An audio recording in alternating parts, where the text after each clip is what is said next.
요한복음 13장 34절, 35절 말씀 우리 다 같이 한 목소리로 천천히 봉독하겠습니다. 시작. 새 계명을 너희에게 주노니 서로 사랑하라.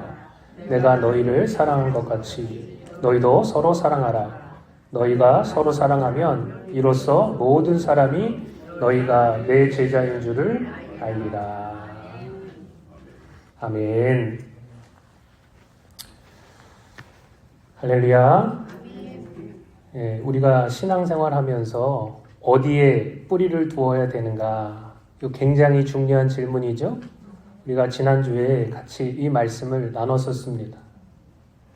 잘못된 곳에 뿌리를 내리게 되면 결국은 큰 낭패를 보고 망하기 때문에 그렇죠. 성경은 우리에게 잘못된 신앙생활을 하다가 자칫 천국에 들어가지 못할 가능성에 대해서 계속해서 경고하고 있어요. 어떤 사람들은 자기가 스스로 압니다. 뭘 하냐? 내가 신앙생활을 제대로 하고 있지 못하는데, 내가 하나님을 믿는다고 하는데 하나님보다 더 사랑하는 것이 있고 마음과 힘과 정성을 다해서 하나님을 사랑하는 정도가 그 정도는 아닌 것을 아는 사람들이 있어요.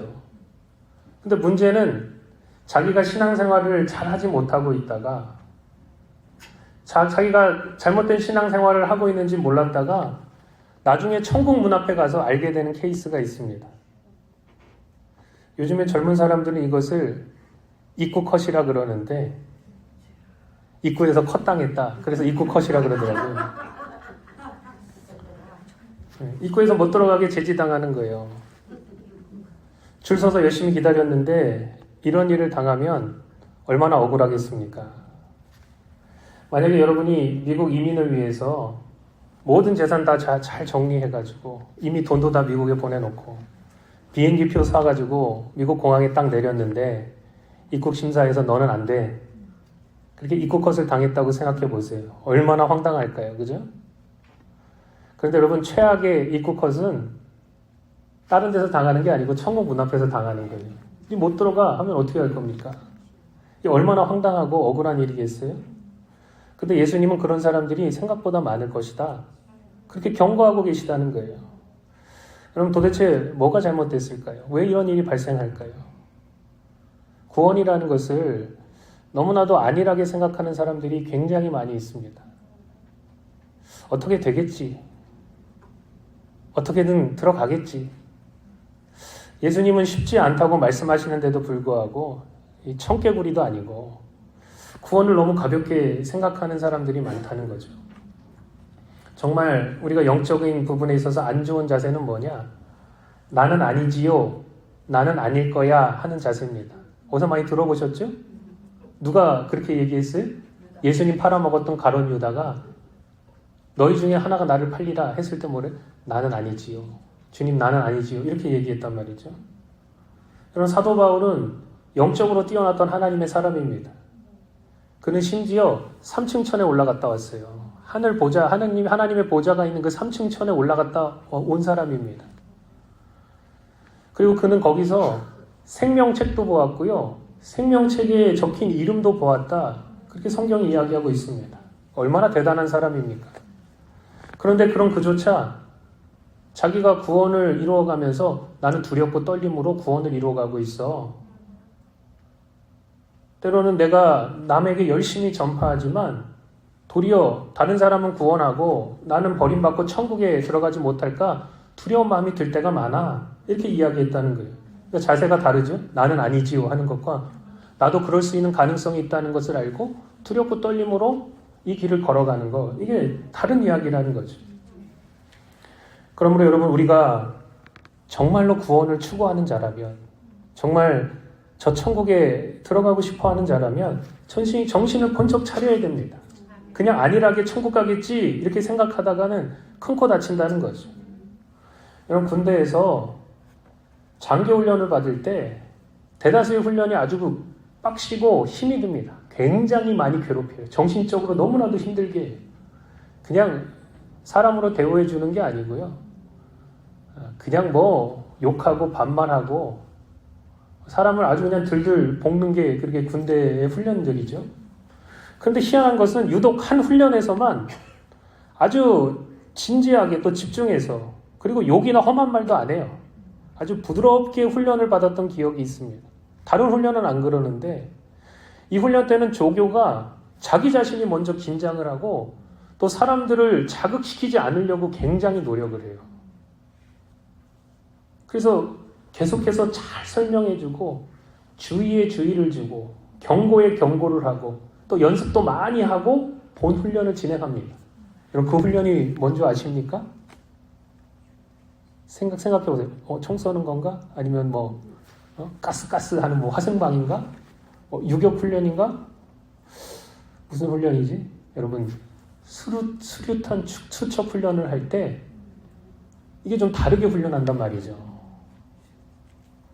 그 왜 그러냐? 까딱 잘못하면 나도 죽고 옆에 있는 사람도 죽기 때문에, 옆에 있는 그 조교들도 죽기 때문에 이게 생명과 연관이 있는 훈련이니까 아주 진지하고 조심스럽게 훈련을 진행한단 말이죠.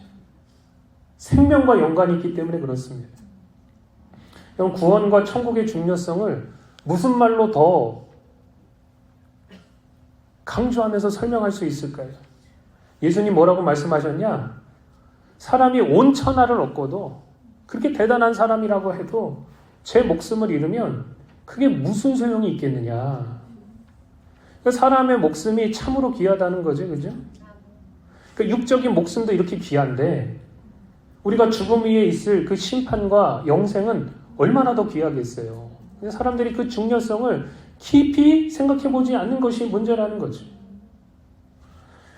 여러분 우리는 정말 진지하게 이런 모든 것들을 생각하고 우리의 구원을 추구해 나아가야만 합니다. 왜냐하면 우리가 걸어가는 이 길은 참 좁은 길이에요. 또 험한 길이에요. 실족하거나 탈선하기가 너무나도 쉬운 길입니다. 또한 많은 사람들이 찾지 않는 길입니다.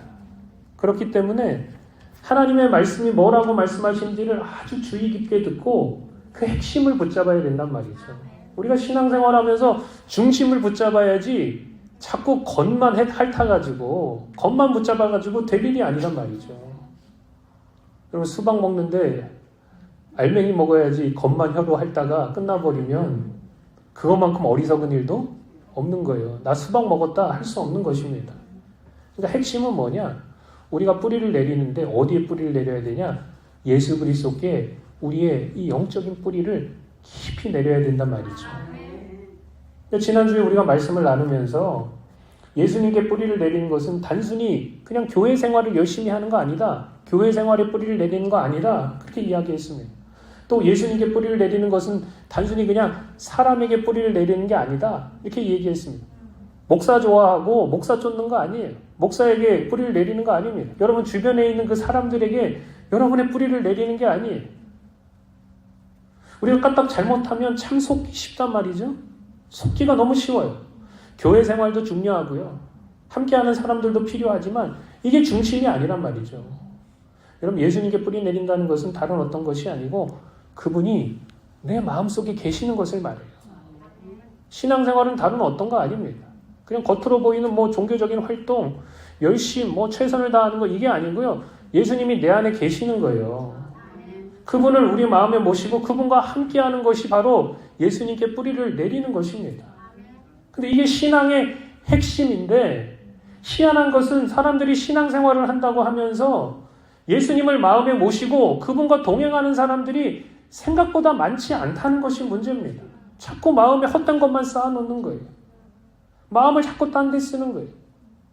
예수님이 중심이 되셔야 되는데 그분이 주인이신데 그렇게 되지 못하고 내가 중심이 되고 내가 주인이 되는 경우가 얼마나 많은지 몰라요.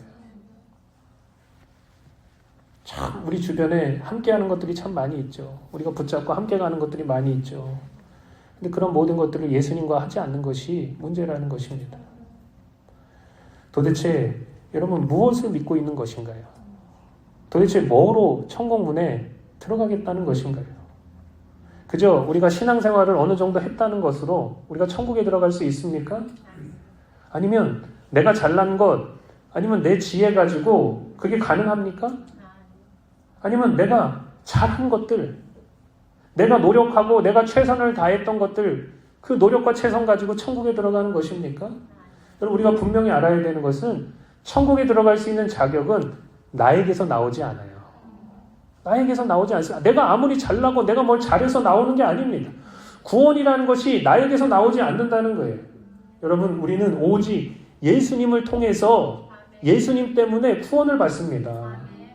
그렇기 때문에 예수님께 뿌리를 내리고 그분으로부터 생명을 얻어야만 가능한 일이라는 거죠. 그렇다면 우리가 여러분 예수님께 뿌리 내렸다는 것, 예수님을 마음에 모시고 그분과 동행한다는 것을 어떻게 알 수 있을까요? 겉으로 봤을 때는 우리가 잘 파악하지 못할 때가 많아요. 그냥 신앙생활 잘하는구나 이렇게 생각할 수도 있단 말이죠. 그런데 정말 내 안에 예수님을 모시고 함께 동행하게 되면 결국은 어떤 일이 발생하는가? 우리 삶 속에서 열매가 맺혀지게 된다는 거예요. 예수님과 함께함으로 말미암아 맺혀지는 열매가 있다는 거죠. 여러분, 앞에 메마른 땅이 있습니다. 메마른 땅은 메마른 땅대로 절대로 변하지 않아요. 시간이 지나면 더 메마르고 황량해질 뿐이지. 근데 그 메마른 땅에 주기적으로 비가 내리고 물이 그 가운데 흘러 들어가게 되면 어떤 일이 발생하냐? 그 땅이 달라지기 시작한다는 거예요. 안 달라질 수가 없어요. 풀이 돋아나기 시작하고요. 어디서 씨앗이 나왔는지 풀이 돋아나기 시작해요. 나무가 자라기 시작합니다. 사는 곤충과 동물들이 달라지게 되어 있단 말이죠. 그래서 그게 물이 흘러가고 비가 옴으로써 사람이 살 수 있는 환경으로 바뀌어지게 됩니다. 마찬가지로 우리가 예수님과 연결되어 있으면 그분으로부터 생명력이 들어오게 되고 우리의 삶이 변화되기 시작한단 말이죠. 여러분, 변화되는데 예수 믿으면 이상하게 변화되겠습니까? 아니면 아름답게 변화되겠습니까? 예? 예수 믿는데 사람이 좀 이상해졌어. 그런 사람 혹시 보신 적 있어요? 예? 예수 믿는데 사람이 뭔가 약간 헷가닥한 것 같아. 그런 사람 보신 적이 있어요? 어떤 사람이 예수 믿는데 가정도 다 내팽개치고 있는 소유도 다 갖다 바치고 완전히 미치광이 됐다. 그런 이야기 들어보셨어요? 이단은 그렇죠. 그죠? 사이비들은 그렇죠. 근데 여러분, 우리 주님은, 예수님은 우리를 그렇게 인도하시는 분이 아니시라는 거예요.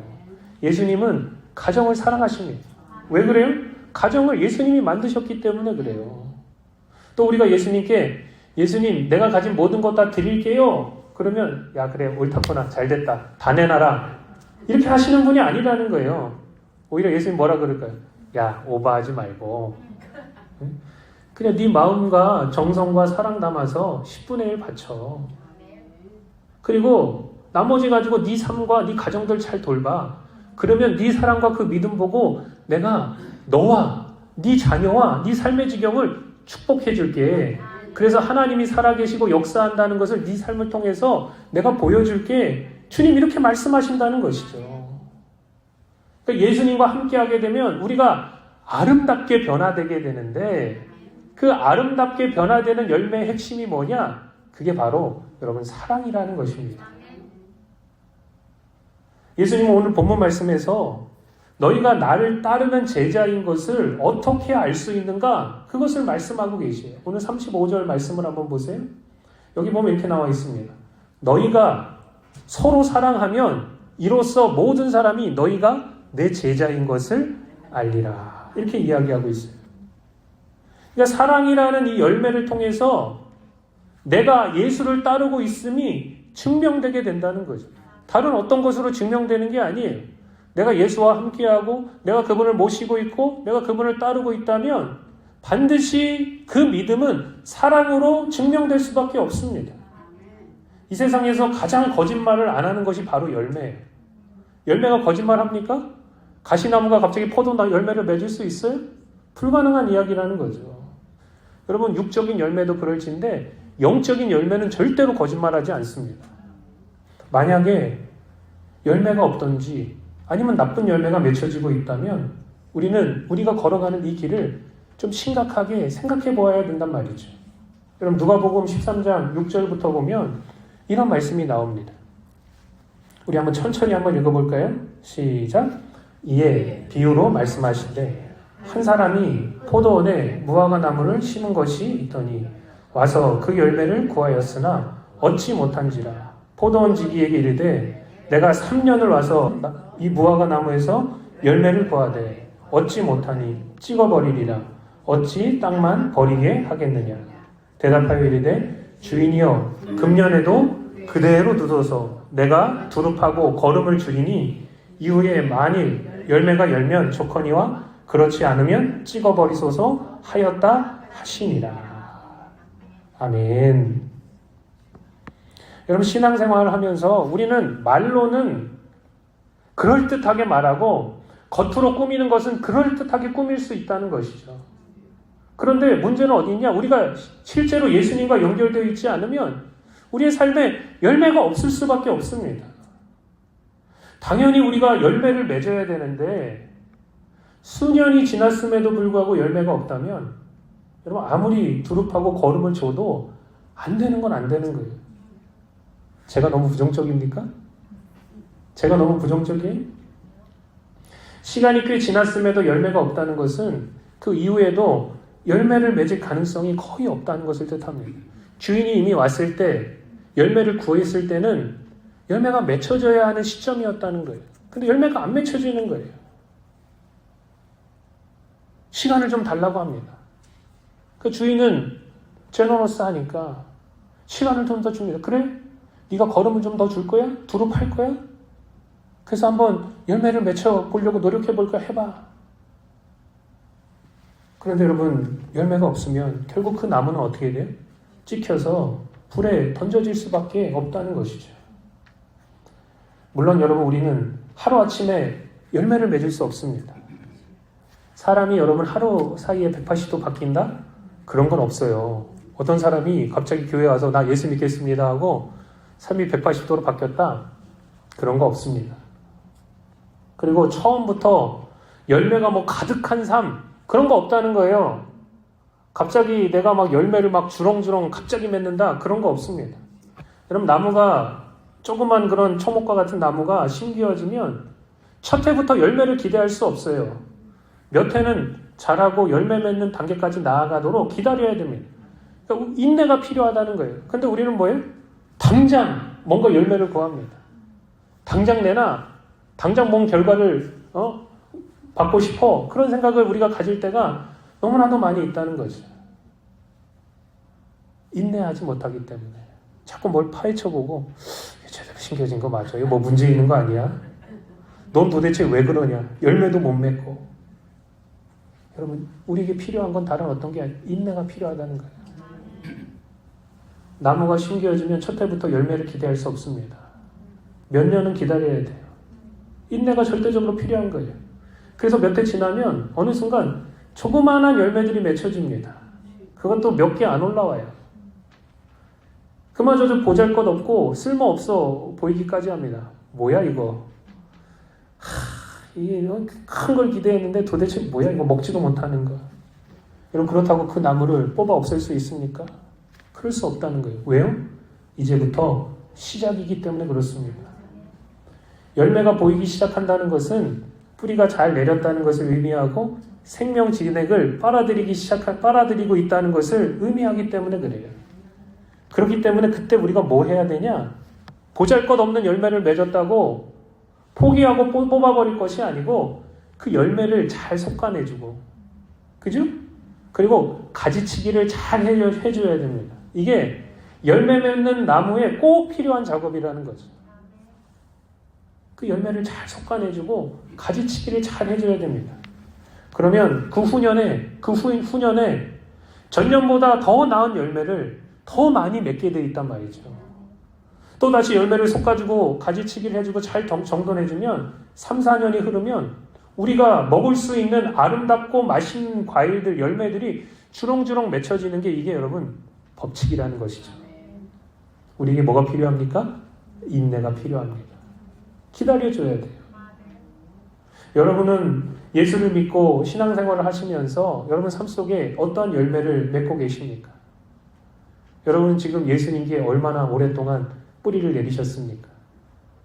잘 뿌리를 내리고 계십니까? 열매 맺고 계십니까? 성경은 우리에게 4가지 열매가 필요함을 강조하고 있습니다. 이것은 2가지는 하나님의 성품이고 2가지는 예수님의 성품입니다. 그 네 가지가 뭐냐? 사랑과 거룩, 온유와 겸손입니다.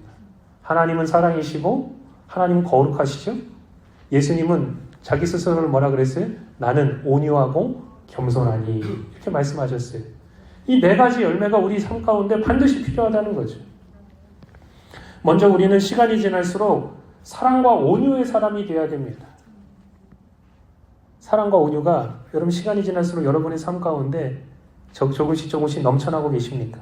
만약에 여전히 그렇지 못하고 이 고집과 이 지랄맞은 성깔이 여전하고 뭔가 모르게 딱딱하고 우리 삶 가운데 뾰족함이 있고 여전히 반목하고 갈등하고 있다면 우리는 신앙생활하면서 뭔가 잘못된 길을 걸어가고 있다는 것을 뜻하는 것입니다. 또 여러분 우리는 시간이 지나면서 거룩과 겸손의 사람이 돼야 돼요. 만약에 여전히 신앙생활 한다면서 삶이 지저분하고 하나님이 원치 않은 것들을 계속해서 붙들고 있고 또 더 나아가서 사람이 교만해서 아나무인이고 사람들을 깔보고 업신여기고 무례히 행하고 있다면 그것은 우리 삶 속에서 거룩과 그 겸손이 역사하는 것이 아니고 교만이 역사하고 있다는 거죠. 신앙생활을 완전히 잘못하고 있다는 것을 뜻한다는 것입니다. 우리의 삶이 예수와 함께 있으면서 변화되지 않고 열매 맺지 못하고 있다면 결국은 여러분 어느 순간 우리는 예수님으로부터 떨어져 나아갈 수밖에 없습니다. 요한복음 15장 1절 2절은 우리에게 이렇게 얘기합니다. 여기 한번 보세요. 나는 참 포도나무요 내 아버지는 농부라. 물은 내게 붙어 있어 열매를 맺지 아니하는 가지는 아버지께서 그것을 제거해 버리시고 무릇 열매를 맺는 가지는 더 열매를 맺게 하려 하여 그것을 어떻게 한다고요? 깨끗하게 하시느니라. 열매를 잘 솎아내고 가지치기를 하신다는 거예요. 우리가 만약에 시간이 지나면서 내 삶이 점점 그리스도의 사랑으로 그분의 온유로 겸손으로 그분의 거룩함으로 변화되지 못하고 있다면 내가 지금 신앙생활하는 게 헛수고고 헛된 시간이었음을 드러낼 수밖에 없다는 것이죠. 여러분 우리 그리스도인들은 열매로 말하고 열매로 증명하는 사람들입니다. 말로만 하는 사람도 아니고요. 겉으로 꾸민다고 되는 것도 아니고요. 결국은 열매로 말하고 열매로 우리는 증명해야 됩니다. 우리가 예수님께 뿌리를 내리고 그분의 생명이 우리에게 흘러들어오고 있다면 시간이 지나면 지날수록 자연스럽게 우리 삶 가운데는 아름다운 열매를 맺을 수밖에 없습니다. 네 가지 열매입니다. 사랑과 거룩, 온유와 겸손. 예수님을 모시고 내가 예수님을 따른다는 그 제자임을 이 네 가지 열매로 증명하는 저와 여러분들 다 되시기를 예수님의 이름으로 축복합니다.